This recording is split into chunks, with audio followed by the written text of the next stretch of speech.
Bharat real రంగంలో దూసుకెళ్తున్న office రంగం ఈ ఏడాది కూడా అదే జోరు కొనసాగించనుంది. స్థిరమైన ఆర్థిక విధానాలు, దృఢమైన ఉపాధి కల్పన, అందుబాటులో నిపుణుల లభ్యత, సెజ్ డీనోటిఫికేషన్ నిబంధనల సడలింపు వంటి అంశాలు ఆక్యుపైయర్ల విశ్వాసాన్ని పెంచుతుండటంతో ఆఫీస్ రంగం క్రమంగా దూసుకెళ్తోందని రియల్ ఎస్టేట్ కన్సల్టెంట్ సంస్థ CBRE తన తాజా నివేదికలో వెల్లడించింది.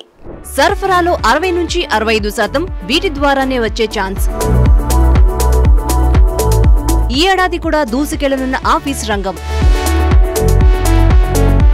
CBRE నివేదిక అంచనా. గత కొన్ని సంవత్సరాలుగా ఆఫీస్ రంగం ఆరోగ్యకరమైన సరఫరా వృద్ధిని చూసింది.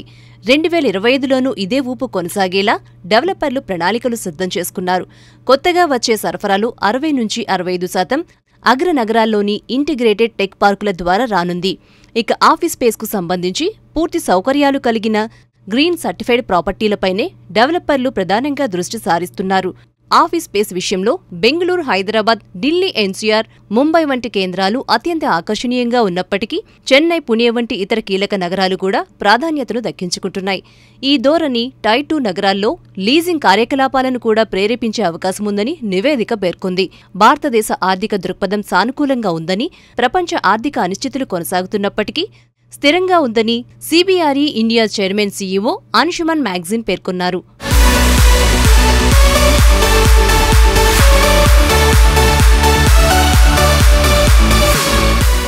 ద్రవ్యోల్బణ ధోరణులను స్థిరీకరించడం వల్ల ఫిబ్రవరిలో RBI కీలక పాలసీ రేటును తగ్గించిందని, అలాగే తదుపరి త్రైమాసికాల్లో రెపో రేట్లలో సర్దుబాట్లు జరిగే అవకాశముందని అభిప్రాయపడ్డారు. కాగా ఇండియాలో లీజింగ్ వృద్ధి కొనసాగిందని, దేశీయ సంస్థలు 2023-24 సమయంలో ఆఫీస్ లీజింగ్లో బలమైన పునరుజ్జీవనాన్ని ప్రదర్శించాయని, ఇది కరోనా ముందు కాలంతో పోలిస్తే 86% పెరుగుదలని నివేదిక వెల్లడించింది.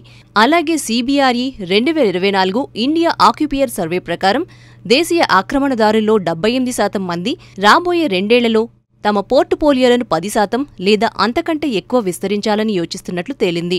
2024 ఊపును పెంచుకుంటూ ఫ్లెక్సిబుల్ స్పేస్ ఆపరేటర్లు స్థిరమైన తుది వినియోగదారు డిమాండ్ ద్వారా బలమైన వృద్ధిని కొనసాగించాలని భావిస్తున్నారని వెల్లడైంది.